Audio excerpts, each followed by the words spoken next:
Olá, queridos, a paz do Senhor. Você está na Academia de Pregadores, eu sou o pastor Anderson Silva. Estamos nas nossas lições bíblicas de escola dominical, a lição dos adultos, primeiro trimestre de 2022. Na aula de hoje, estudaremos a lição de número 3 do dia 16 de janeiro de 2022 e o título desta lição é A Inerrância da Bíblia. A inerrância da Bíblia. A Bíblia foi o livro mais testado de todos os tempos, mais criticado, mas continua sendo o livro mais verdadeiro, mais vendido, mais traduzido em diversas línguas, o livro que realmente é transformador para a vida das pessoas. E na aula de hoje vamos tratar dessas questões da inerrância bíblica e vamos perceber que a Bíblia é a inerrante palavra de Deus ao nosso coração. O texto áureo está em Mateus capítulo 5 e o versículo 18, que nos diz o seguinte: porque em verdade vos digo que, até que o céu e a terra passem, nem um jota ou um tio se omitirá da lei, sem que tudo seja cumprido. Jesus está aqui falando aos seus discípulos e ele está deixando claro que aquilo que está na palavra de Deus, na lei do Senhor, vai se cumprir. Ele diz nada, nem um jota, nem um tio, que eram os menores acentos, os menores sinais, esse é o termo, eram os menores sinais do alfabeto hebraico naquele tempo. Ele está dizendo, nem um jota ou um tio se omitirá da lei sem que tudo seja cumprido. Jesus está falando da veracidade escriturística da palavra de Deus, e ele está falando do cumprimento da palavra.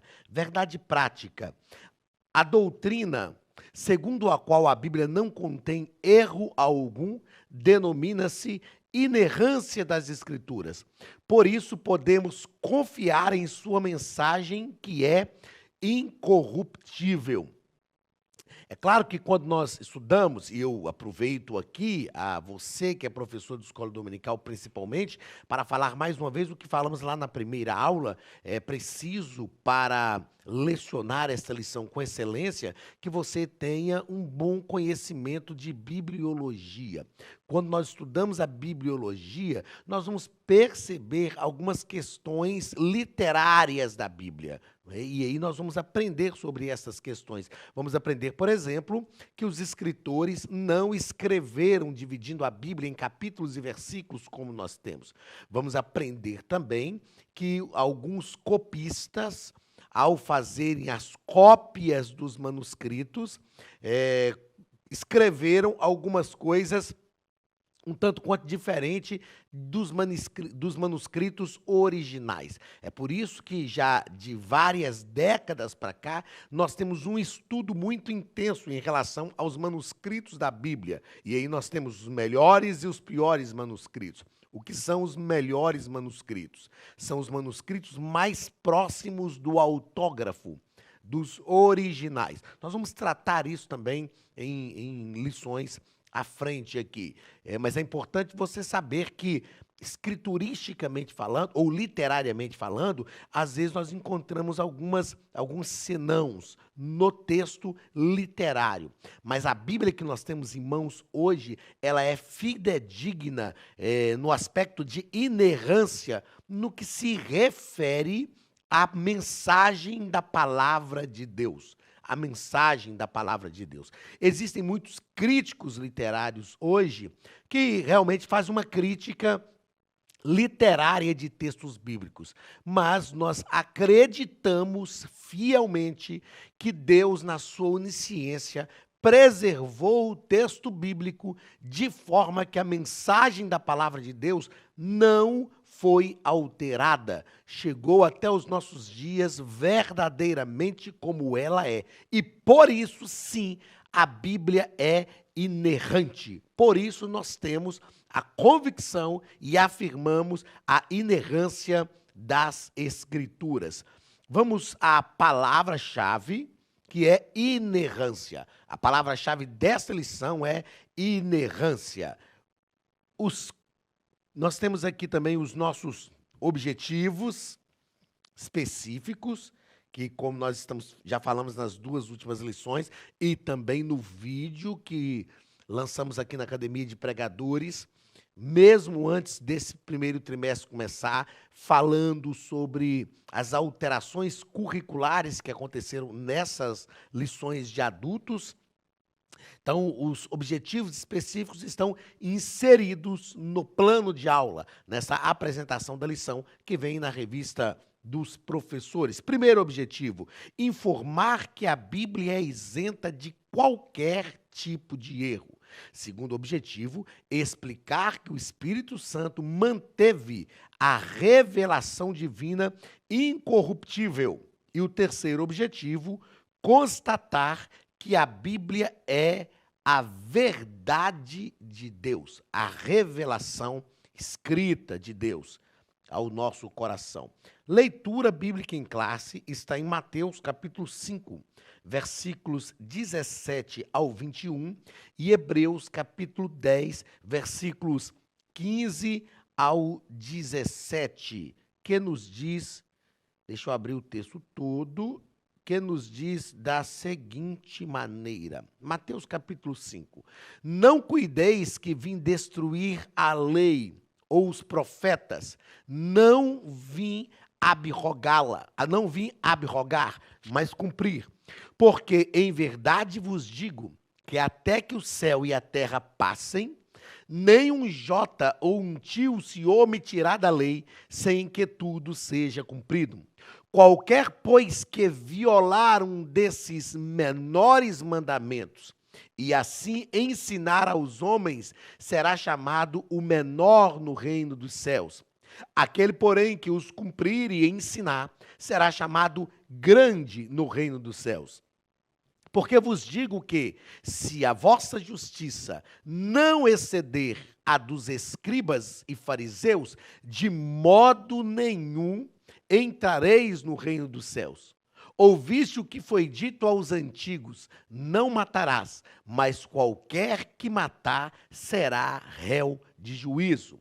Hebreus capítulo 10. E também o Espírito Santo nolo testifica, porque depois de haver dito, este é o concerto que farei com eles depois daqueles dias, diz o Senhor. Porei as minhas leis em seu coração e as escreverei em seus entendimentos.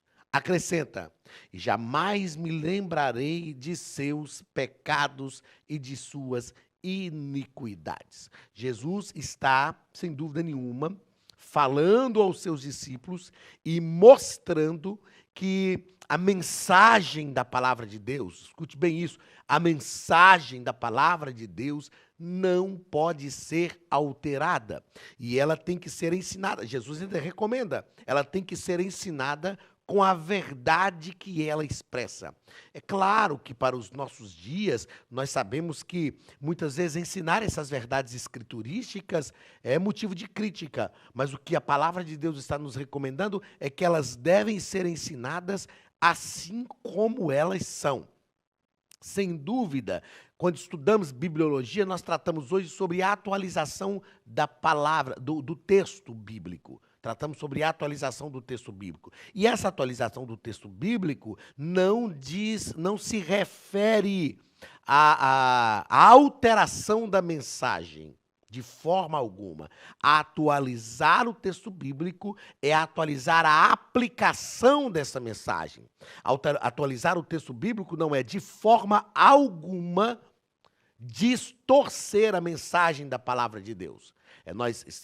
Quando estudamos hermenêutica, exegese, quando estudamos também homilética, hermenêutica, a arte de interpretar o texto a partir do contexto, exegese, a arte de interpretar o texto a partir das línguas originais, e homilética, a arte de preparar e pregar sermões. Quando estudamos principalmente essas três disciplinas teológicas, nós aprendemos que nós precisamos extrair a mensagem da palavra de Deus e aplicar essa mensagem à realidade dos ouvintes. Então, quando falamos sobre atualização do texto bíblico, nós não estamos falando de mudanças escriturísticas, nós estamos falando de mudança das verdades, dos princípios bíblicos, da mensagem bíblica. Nós estamos falando sobre a aplicação da mensagem à realidade dos nossos ouvintes. E isso deve ser feito. É uma necessidade que isso seja feito, porém, sem alterar a verdade do texto bíblico. Vamos, então, aos comentários do nosso comentarista. O nosso comentarista, no primeiro ponto, ele vai tratar sobre o que é inerrância da Bíblia. E no primeiro parágrafo, ele vai falar sobre o conceito de inerrância. Nosso comentarista vai deixar claro que inerrância significa que a Bíblia é verdadeira em tudo o que afirma. Ela é verdadeira em tudo o que afirma. É claro que para a gente entender esta verdade bíblica em tudo o que afirma, nós temos que compreender qual é a verdade que a palavra de Deus está afirmando. E isso só é possível a partir do momento que nós fazemos, no mínimo, a hermenêutica do texto bíblico. Porque o que ocorre hoje é que muitas pessoas querem interpretar o texto bíblico e extrair ou colocar no texto uma mensagem que ele não propõe. É claro que ao fazer a narrativa de uma verdade e manifestar uma verdade sobre Deus, a Bíblia descreve os fatos que aconteceram. E ao descrever esses fatos, ela foca num fato principal, que é o foco do texto, e ela cita fatos adjacentes ao texto. Ao fazer hermenêutica, que é a arte de interpretar o texto bíblico a partir do seu contexto, nós precisamos focar no fato principal e não nos fatos adjacentes. Os fatos adjacentes, eles são referidos no texto tão somente para esclarecer o fato principal, ok? Você vai entender já já por que eu estou dizendo isso. O nosso comentarista, ele coloca aqui o seguinte: a Escritura é isenta de erros nos aspectos doutrinários, espirituais, históricos, culturais, científicos e em todos os demais temas. Quando nós pensamos na inerrância da Bíblia, é importante nós pensarmos sempre na inerrância bíblica, voltado para a sua, eu vou abreviar aqui, MSG. A inerrância bíblica está ligada à mensagem, ok? E em hermenêutica, eu repito, nós aprendemos isso. Uma coisa é a descrição do texto, outra coisa é a mensagem que o texto propõe. Por que são coisas diferentes? Porque se nós olharmos para a descrição do texto de forma preconceituosa, o que é isso? Um conceito já pré-concebido, nós não vamos conseguir entender a mensagem exata do texto. Eu sempre ensino, ao ministrar panorama do Antigo e panorama do Novo Testamento, que tanto o Antigo quanto o Novo Testamento tem que ser estudado no terreno do texto. Eu preciso, para entender a mensagem do texto, isso é uma ação hermenêutica. Eu preciso estudar o texto no terreno do texto. Então, eu preciso pensar para quem o texto foi escrito, como foi que ele foi escrito, quem escreveu, as figuras de linguagem que o escritor utilizou, como essas figuras de linguagem eram compreendidas por aqueles destinatários para os quais o texto estava sendo escrito. E aí eu vou perceber a mensagem. Ok? E aí eu vou perceber a mensagem. Então, sempre pensemos no conceito de inerrância bíblica no que se refere à mensagem. Eu estou dizendo isso porque essa afirmação aqui, ó, a Escritura é isenta de erros. em todos esses aspectos aqui, nós temos que pensar. Por exemplo, vamos pegar um exemplo específico. A Escritura é isenta de erros em todas as coisas que ela afirma no que se refere aos aspectos científicos? Será que é? Por exemplo, quando a Bíblia fala que Josué orou e o sol parou, a Bíblia está falando de algo científico. Acreditava-se, o escritor que escreveu esse texto, acreditava naquele tempo que era o sol que girava em torno da terra. E hoje nós sabemos, através de comprovações científicas, a astronomia já nos ensinou isso, que não é o sol que gira em torno da terra, é a terra que gira em torno do sol. Então, se nós tentarmos fixar definições científicas a partir disto, nós vamos cometer erros. Vamos cometer erros. Aí, então, você vai me perguntar, então a Bíblia está errada nesse aspecto? Não. Por quê? O objetivo da Bíblia, e aí eu vou ler uma frase que eu escrevi e anotei aqui na hora que estava estudando essa lição, e eu estou ministrando, eu ministro, aliás, também, Introdução à Teologia, e aí nós tratamos justamente disso. Então eu escrevi a seguinte frase: a Bíblia não objetiva afirmação e ou defesa de fatos científicos. Ou seja, a Bíblia não é um manual de ciência, mas é a verdade escriturística a respeito da revelação de Deus. Então, quando nós paramos para fazer uma hermenêutica do texto, mesmo que o escritor, e nós já falamos na aula passada sobre inspiração bíblica, e falamos que a inspiração é inspiração. A verdadeira teoria da inspiração é inspiração verbal e plenária, ou seja, Deus inspirou os escritores e eles exteriorizaram essa mensagem inspirada por Deus com a sua linguagem, com a sua cultura.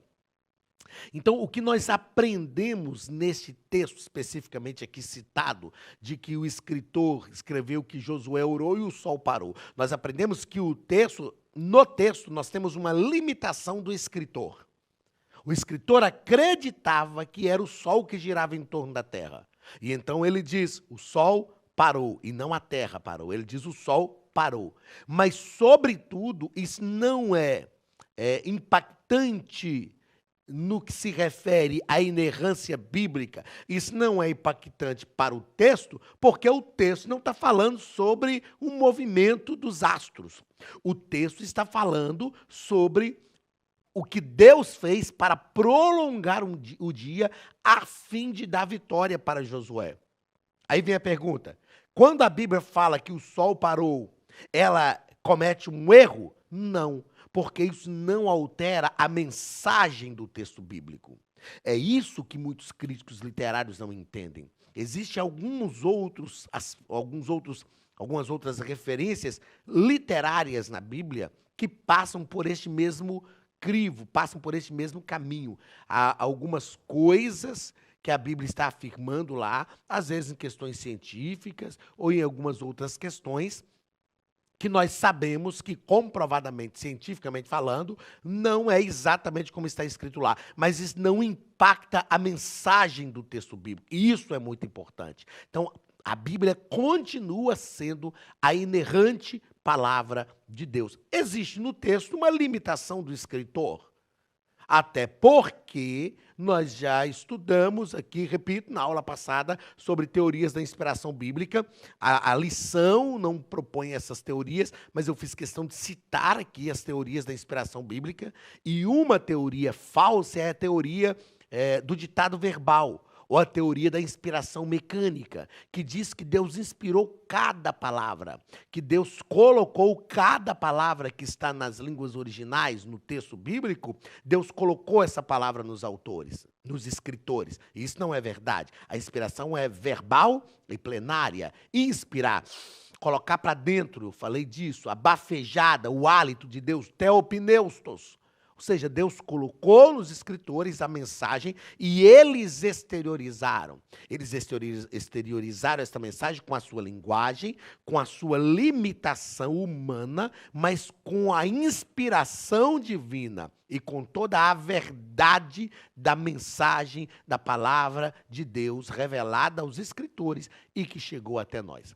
Ok? Então isso é muito importante nós deixarmos bem inteligível a partir deste conceito de inerrância bíblica. Segundo parágrafo, a Bíblia reivindica a sua inerrância. A própria Bíblia reivindica a sua inerrância. E como é que a Bíblia faz essa reivindicação de inerrância?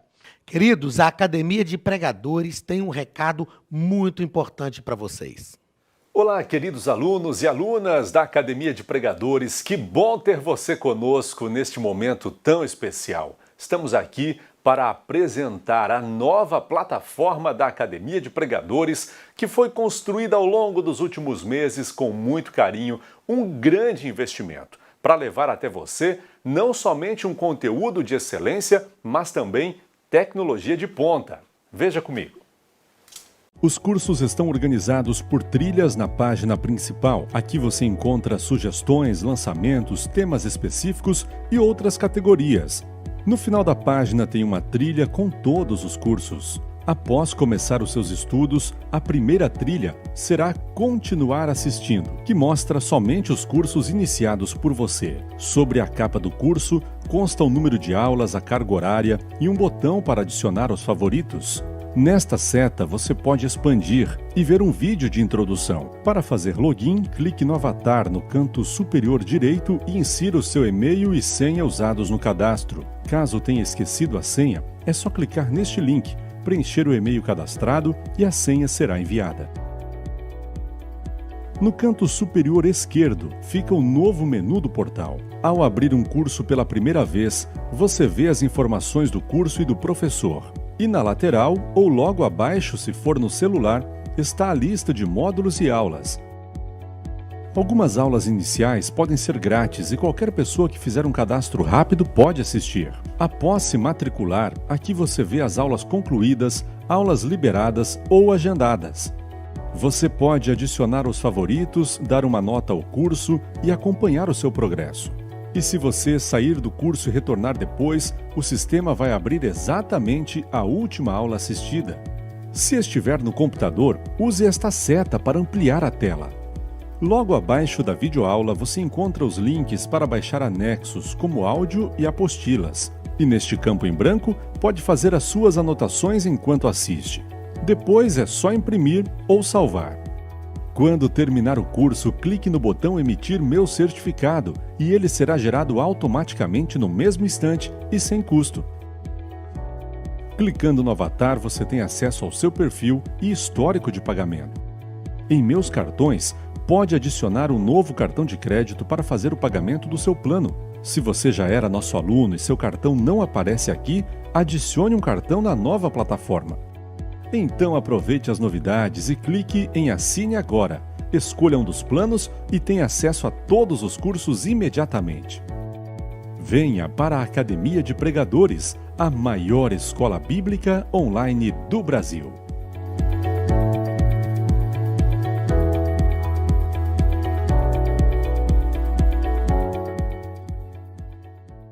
O termo inerrância não aparece na Bíblia, mas a ideia está presente. Nós temos aqui, ó, no livro de Provérbios está escrito que toda palavra de Deus é pura. O salmista afirma que a palavra do Senhor é provada. Samuel assegura que o caminho de Deus é perfeito e a palavra do Senhor é refinada. E o próprio Jesus atestou a inerrância da Bíblia no texto bíblico, na leitura bíblica em classe que nós lemos. Paulo também disse a Timóteo, no capítulo 3 de 1 Timóteo, versículo 16, que toda a Escritura é inspirada por Deus. Então, a própria Bíblia atesta a sua inerrância. Terceiro parágrafo do primeiro ponto, a infalibilidade e a inerrância da Bíblia. O nosso comentarista deixa claro para nós que o vocábulo infalível indica o que não pode nem consegue falhar. E por causa da etimologia dos termos, a inerrância e infalibilidade são por vezes confundidos como sinônimo. A Bíblia é infalível, ou seja, incapaz de falhar, e é igualmente inerrante, livre de erro. Então, essas verdades são expressas pela palavra de Deus. Então, quando nós falamos que a Bíblia é infalível, é que ela não falha. A infalibilidade da Bíblia está mais ligada ao cumprimento da mensagem do texto bíblico. Para a gente ter uma ideia, a gente vai falar sobre esta infalibilidade. Quando pensamos em infalibilidade, é sempre interessante a gente pensar em termos proféticos, profecias. Ou seja, profecias que foram cumpridas. A Bíblia não falha. Aquilo que ela afirma, aquilo que ela diz, realmente acontece. Então, para ficar fácil para você compreender, eu acredito que quando pensamos em infalibilidade da Bíblia, precisamos pensar em profecias. E quando pensamos em inerrância da Bíblia, é só... Deixa eu mudar a cor aqui, que vai ficar mais fácil para a gente. Quando pensamos em inerrância da Bíblia, é só pensarmos na sua mensagem. A mensagem da Bíblia é inerrante, como eu acabei de argumentar agora há pouco no início da nossa fala em relação a este primeiro ponto. Às vezes nós podemos ter algumas situações escriturísticas que a ciência prova o contrário. Repito, o caso do Sol parou. Não é o Sol que parou, foi a Terra que parou. Mas isso não produz um erro na mensagem do texto bíblico, porque é somente uma citação de um fato adjacente. O que o texto bíblico realmente quer mostrar é que Deus estendeu o dia, prolongou o dia para dar vitória para o seu povo. Então a inerrância está sempre ligada à mensagem da palavra de Deus e não tão somente às questões escriturísticas, literárias. Tá ok? Segundo ponto, o Espírito Santo preservou as Escrituras. Eu citei agora há pouco no início da fala, no início da aula, que nós iríamos falar sobre os autógrafos e sobre os manuscritos. Então, o que são os autógrafos? Autógrafos. Os manuscritos autógrafos. Os autógrafos são o que nós chamamos de manuscritos originais. Manuscritos que saíram do próprio punho do escritor. Por exemplo, os manuscritos do profeta Isaías. Não se tem conhecimento hoje de nenhum autógrafo. Nenhum autógrafo. O que nós temos hoje são manuscritos apógrafos ou manuscritos. Alguns, o nosso comentarista vai citar aqui no segundo ponto o segundo parágrafo desse segundo ponto, o termo apógrafos, não apócrifos, que a gente vai falar também. É apógrafos, que alguns autores chamam simplesmente de manuscritos.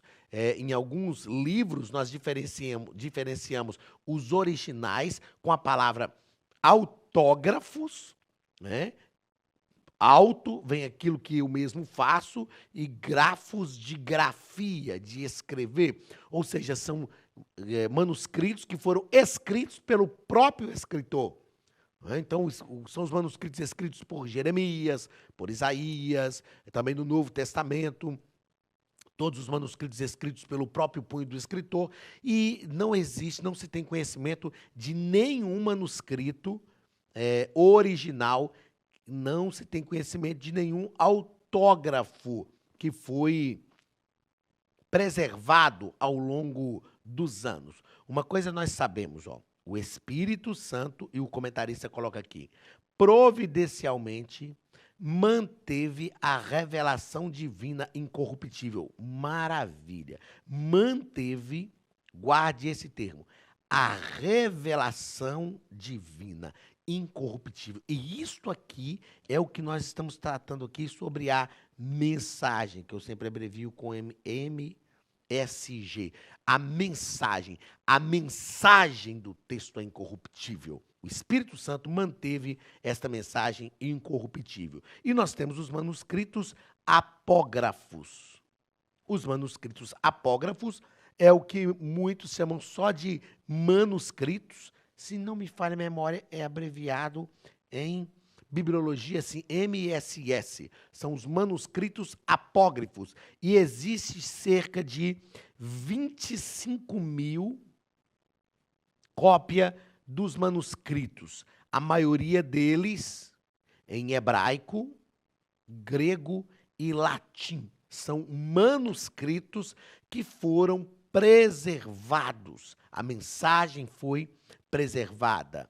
Os apócrifos e pseudepígrafos. O que são os apócrifos e pseudepígrafos? A palavra apócrifos significa espúrios, sem validade. São livros que foram inseridos no cânon e são livros que não são considerados inspirados. E eles não são considerados inspirados por razões específicas. Eles ferem a doutrina da palavra de Deus, eles são os escritos falsos, apócrifos, e eles não são considerados inspirados simplesmente, deixa eu voltar aqui para eu poder fazer com que esse texto não, isso, eles não são considerados não inspirados simplesmente por uma vontade, não, eles apresentam alguns problemas, como alguns defendem que dar esmolas proporciona salvação, alguns ensinam sobre oração pelos mortos. Então, são livros que não são inspirados, os livros apócrifos. Esses livros apócrifos são livros espúrios. A palavra apócrifos, espúrios, sem inspiração. E pseudepígrafos são livros escritos em nome de outra pessoa, como a Assunção de Moisés, por exemplo, o Apocalipse de Pedro. São livros que algumas pessoas escreveram e colocaram o nome dessas pessoas. Uma coisa é importante falar em relação aos apócrifos e pseudepígrafos. Eles são fontes culturais e históricas importantes.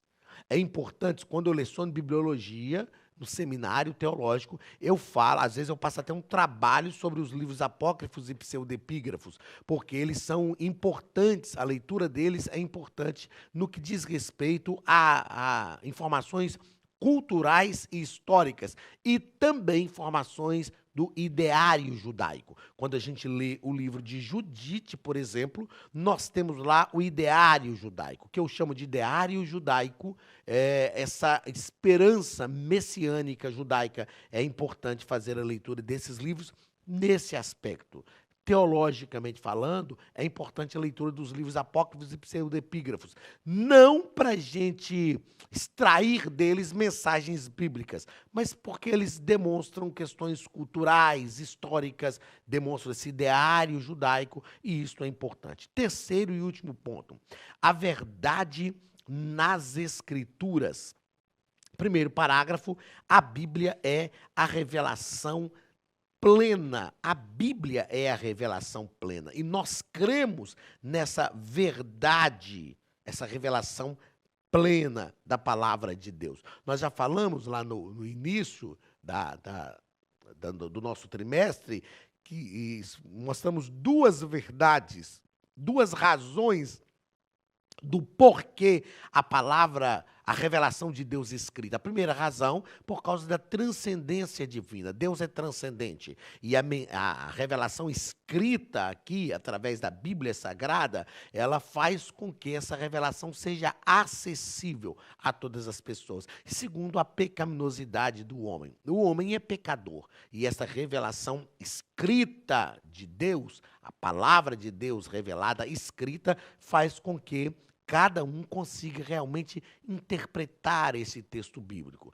E a Bíblia é esta revelação, é uma verdade plena de Deus revelada ao ser humano. Segundo, a verdade espiritual e moral, ou seja, a palavra de Deus, a Bíblia Sagrada, tem princípios espirituais e princípios morais também. Eu tenho dito e já disse isso aqui, que a Bíblia não é coisa de crente, a Bíblia é coisa de gente. A Bíblia não é só para crente, a Bíblia é para gente, ser humano, pessoas, porque ela tem princípios não só espirituais, mas princípios morais também. Eu me lembro que há alguns anos atrás, há mais de uma década e meia atrás, eu fiz um estudo sobre o Decálogo, os 10 mandamentos, e eu percebi nesse estudo que o Decálogo, que é um texto bíblico, ele tem princípios de leis de toda a humanidade. Cidade refúgio, por exemplo, é o que nós temos hoje no direito penal brasileiro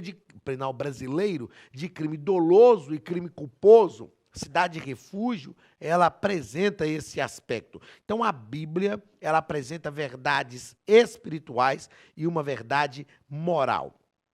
E a Bíblia apresenta também verdades históricas e científicas, fazendo uma ressalva, como eu disse ainda no início dessa aula, e eu vou repetir a frase aqui antes de encerrar a aula, dizendo que a Bíblia não objetiva a afirmação ou defesa de fatos científicos, mas é a verdade escriturística a respeito da revelação de Deus. Mas nós temos, sim, na Bíblia, uma verdade histórica. Quando a gente estuda o profeta Daniel, por exemplo, e que Nabucodonosor teve um sonho de uma estátua com cabeça de ouro, peito e braços de prata, ventre de bronze, pernas de ferro e pés de barro e ferro, e Daniel interpreta aquela visão. Daniel fala dos últimos 4 grandes impérios mundiais, que foram Babilônia, a Média e a Pérsia, a Grécia e Roma. E esta é uma verdade histórica da palavra de Deus. A Bíblia, eu me lembro que no seminário eu fiz um trabalho em apologética cristã, em que eu apresentei a Bíblia como um livro histórico. A Bíblia não é um livro de registro histórico, a Bíblia é um livro de registro da revelação de Deus ao ser humano.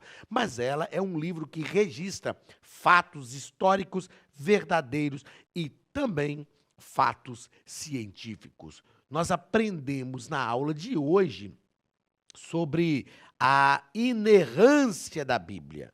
Nós aprendemos sobre a inerrância da Bíblia. E nós percebemos que a Bíblia é inerrante e a Bíblia é também infalível. Ela apresenta verdades históricas, verdades científicas, ela apresenta verdades espirituais e verdades morais. E eu fecho a aula dizendo que a Bíblia não é um livro de crente, a Bíblia é um livro de gente que transforma a vida das pessoas. E eu tenho certeza que nessas nossas 3 aulas você já percebeu que a Bíblia tem o poder de mudar a história e mudar situações, tá bom? Deus te abençoe, um abraço do pastor Anderson Silva e da Academia de Pregadores e até a nossa próxima aula, em nome de Jesus. Estude a Bíblia Sagrada de forma simples, pela internet, mas com profundidade.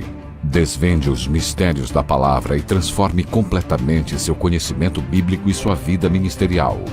Este projeto inovador, inédito em língua portuguesa, reúne alguns dos melhores ensinadores da atualidade para capacitar a igreja e preparar líderes. Já são milhares de alunos em 48 países que estão desfrutando de aulas espirituais e cheias de revelações. Na Academia de Pregadores, você vai encontrar professores que são referência naquilo que falam, preparados para ensinar. Nomes como Elianai Cabral, Cláudio Gama, Alain Prisotti, Napoleão Falcão, Carvalho Júnior, Benhur Lopes, Josué Brandão, Elias Torralbo e muitos outros. Cursos com certificados, reconhecimento e conteúdo de excelência. Tenha acesso ilimitado a todos os cursos pagando apenas R$ 49,90 por mês. Veja as aulas pelo computador, pelo tablet ou no celular, numa moderna plataforma digital, no horário que quiser. Você ainda pode rever as aulas sempre que precisar. Aproveite esta oportunidade e faça parte da Academia de Pregadores, a maior escola bíblica e teológica online.